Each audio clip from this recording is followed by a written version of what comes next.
Selanjutnya Rasulullah SAW bersabda, wa ra'aitu rajulan min ummati baina yadayhi dhulma, dan aku melihat seorang laki-laki dari umatku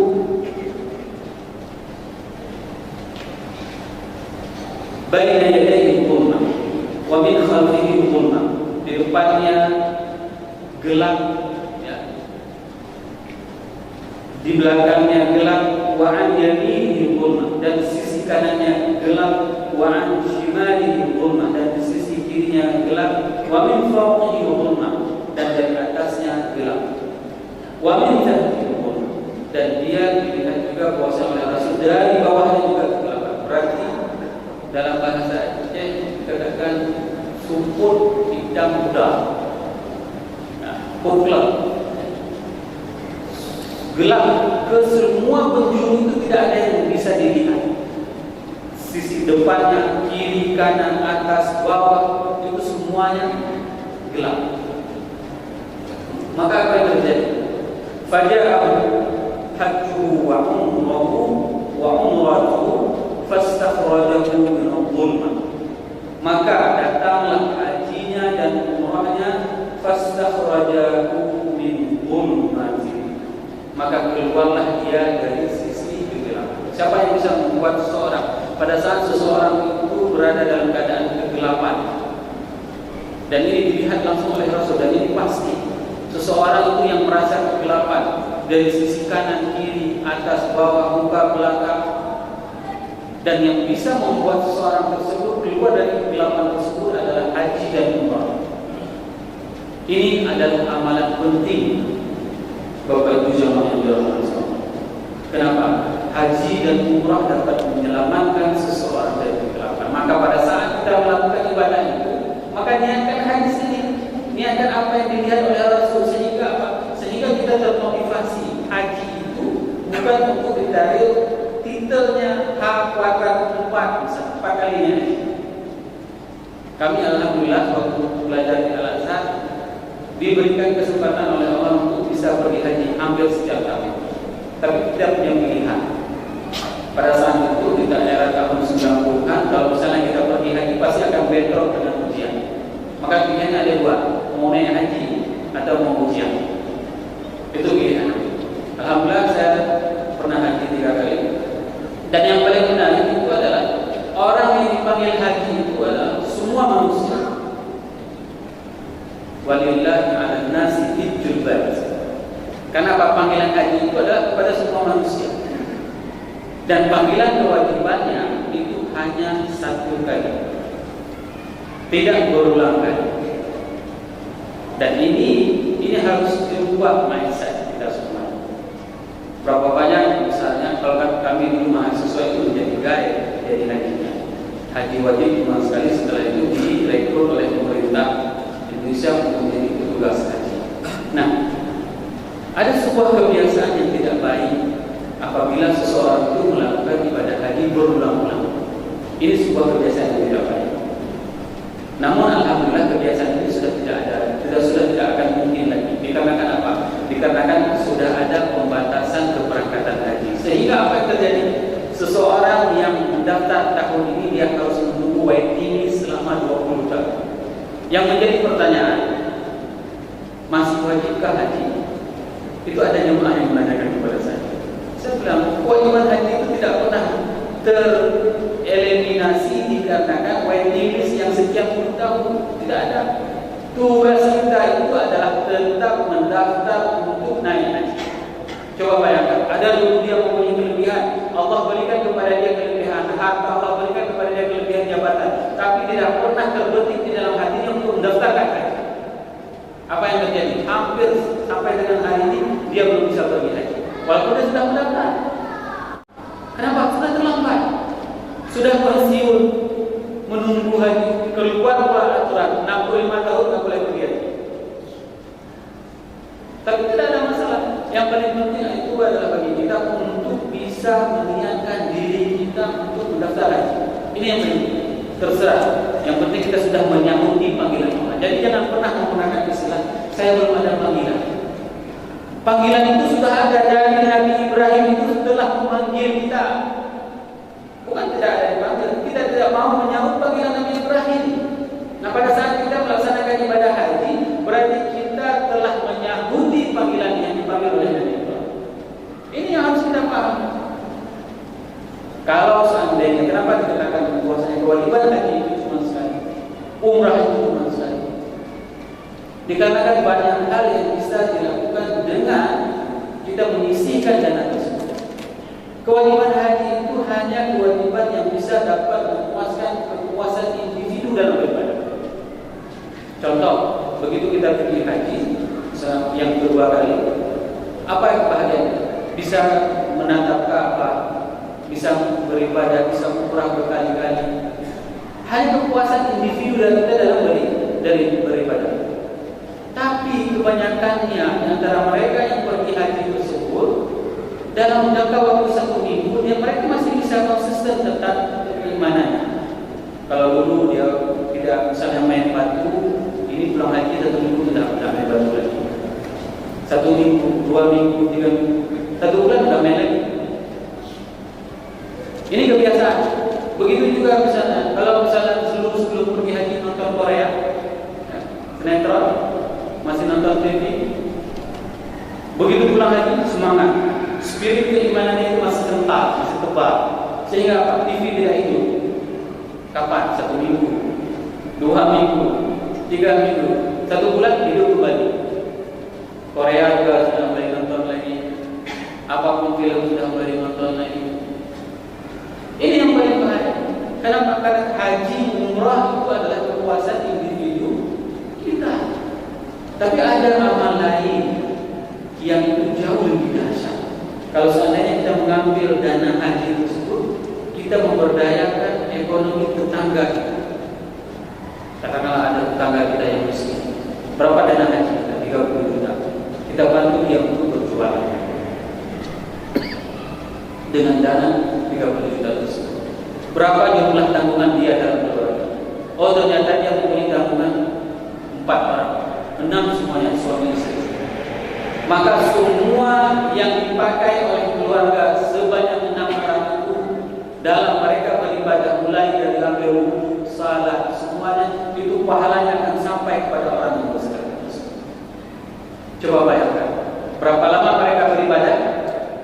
Maka selama itulah dia akan terus mengalir pahala. Inilah yang dinamakan dengan multi level pahala.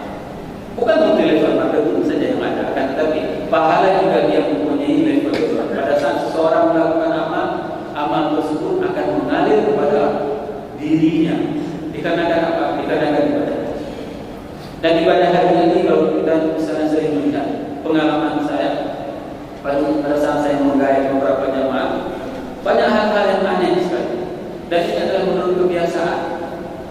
Maka itu perlu dilakukan taubat nasuha sebelum kita berangkat haji.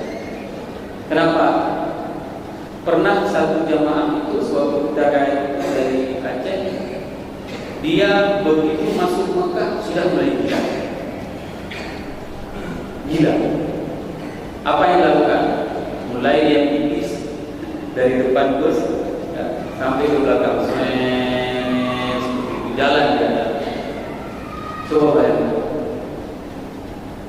tangkap masuk rumah sakit, pokoknya lari seperti itu, buat heboh semuanya, buat sibuk semuanya.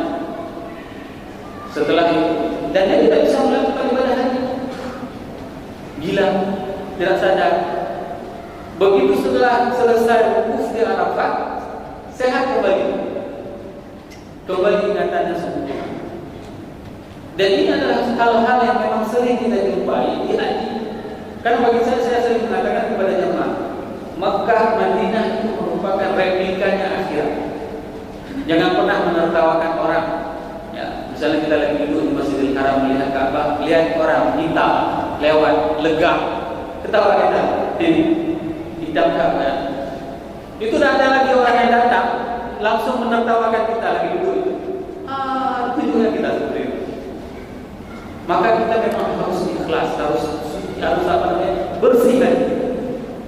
Jangan pernah kita mempunyai prasangka buruk terhadap orang lain. Jangan pernah kita melecehkan, mentertawakan. Dan hal yang paling sering kita menasihati jamaah itu, apalagi yang sudah sering pergi, kita menasihati begitu datang jamaah jam 3 subuh, jam 3 pagi, kita katakan kepada jamaah, Bu, Pak, istirahat aja dulu, subuh keluar. Karena dihitung misalnya kalau mereka datang ke Madinah, dihitung arba'in zuhur, bukan sesungguhnya. Apa yang bapak-bapak saya sudah biasa ke sini. Itu siap-siap, Pak itu pasti sesat dan pulangnya 3 hari lagi. Kenapa? Karena sombong, angkuh, merasa dirinya lebih tahu. Maka bukan hanya di Saudi tidak boleh, bukan hanya di Arab tidak boleh, bukan hanya di Makkah, di Madinah sombong itu tidak boleh. Itu sebenarnya pelajaran terpenting harus kita ambil di mana. Sombong itu di mana pun tidak boleh, angkuh itu di mana pun tidak boleh, takabur itu di mana pun tidak boleh. Hanya saja kalau di sana kelihatan langsung balasannya, langsung kontan, nampak. Begitulah kehidupan di haji. Maka seseorang yang melakukan ibadah haji dan umrah, maka niatkanlah sebagaimana yang dilihat oleh Rasulullah SAW. Yaitu apa? Pada saat seseorang melakukan ibadah haji dan umrah, maka jadikanlah ini ibadah. Jangan-jangan nanti pada saat dibangkitkan nanti hari akhirat ada kegelapan yang kita tidak bisa melihat sisi kiri kanan ke atas belakang, maka haji dan umrah inilah yang akan menyelamatkan kita dari sisi kegelapan. Bapak Ibu jemaah yang dirahmati Allah, berikutnya Rasulullah SAW bersabda, wa ra'aytu rajulan min ummati ja'ahu malakul maut yaqbidu ruh. Dan aku melihat seorang lelaki dari umatku didatangi oleh malaikat maut untuk mencabut nyawanya. Faja'ahu birruhu biwalidayhi faraddahu anhu. Maka datanglah apa yang dinamakan dengan berbaktinya dirinya kepada orang tuanya. Dan ini merupakan hal yang paling apa yang dinamakan dengan surga yang ada di pelupuk mata kita. Keberadaan orang tua ini merupakan adalah surga yang ada di depan mata kita dan surga yang paling murah harganya. Kenapa dikatakan paling murah? Karena memang hidup bersama dengan kita. Maka ada salah seorang jamaah pada saat dia tinggal berjauhan dengan orang tuanya, dia berupaya untuk selalu menelpon orang tua. Kenapa? Tidak tinggal sekota dengan orang tua. Dan ini harus kita lakukan pada saat kita berada di sisi orang tua kita, maka maksimalkan semaksimal mungkin. Berapa banyak di antara jamaah hari ini yang mempunyai orang tua, ya, mereka menggandeng tangan ibunya, menggandeng tangan ayahnya. Kalau tidak percaya, coba tanyakan kepada orang tua. Orang tuanya itu paling bahagia pada saat dia sanggup dipapah oleh anaknya dibawa ke masjid. Dan ini adalah sebuah kebahagiaan yang sangat luar biasa. Semua orang yang mempunyai anak, ya, adalah sebuah kebahagiaan pada saat anaknya bisa mendampinginya pada saat dia beribadah. Bukan anak yang membuat orang tuanya itu masuk rumah sakit, keluar masuk rumah sakit. Ada anak-anak seperti itu. Dan ini terjadi. Sebentar-sebentar ibunya harus masuk rumah sakit. Kenapa? Karena anaknya susah, buat susah terus. Sehingga apa? Ibunya harus diopnam, ibunya harus diopnam, ibunya harus diopnam. Dikarenakan ulah anak. Maka ingatlah, pada saat malaikat maut akan mencabut nyawa, maka birrul walidain ini merupakan salah satu amal yang bisa mempermudah seseorang tersebut pada saat dia dicabut. Maka ini merupakan salah satu kesempatan yang paling luar biasa. Dan saya merasakan bagaimana indahnya pada saat saya mempunyai ibu. Dan ini tidak bisa kita, seribu apapun hari ini kita sama orang tua kita, itu tidak bisa kita ulangi lagi. Kalau dulu misalnya pada saat, bagi siapapun yang mempunyai ibu hari ini, berbuatlah baik, mengambillah sebaiknya, semaksimal mungkin, berilah apapun yang dia inginkan. Kenapa? Karena dengan sampai kebaikan ibu itu tidak lakukan, dikarenakan apa?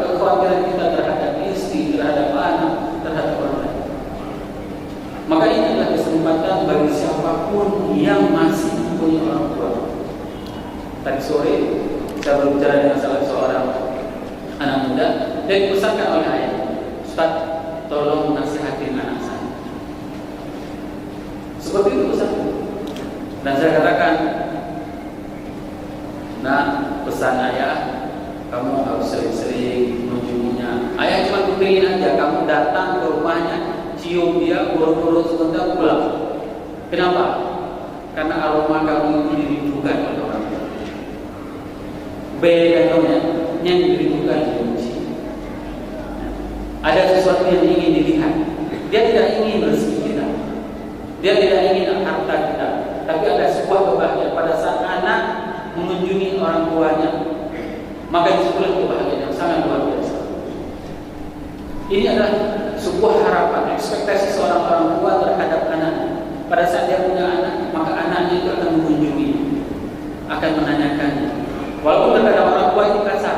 Saya sebenarnya saya beri Ustaz, cuma ayah tanya, ke saja, ke kenal. Seperti itu kasar ayahnya. Tapi tak ada masalah, datang cium dia, ayah, cium ayahnya ibu sudah meninggal, cium dia, setelah itu pulang dia sebentar pulang. Itu paling bahagia. Kenapa? Karena inilah rasa seseorang pada saat dia mempunyai anak, maka dia akan menginginkan anak tersebut akan hadir di kerumunan. Semoga insya Allah kita akan sambung dengan berbagai macam ru'yat Nabi yang lainnya insya Allah pada pertemuan yang akan datang. Semoga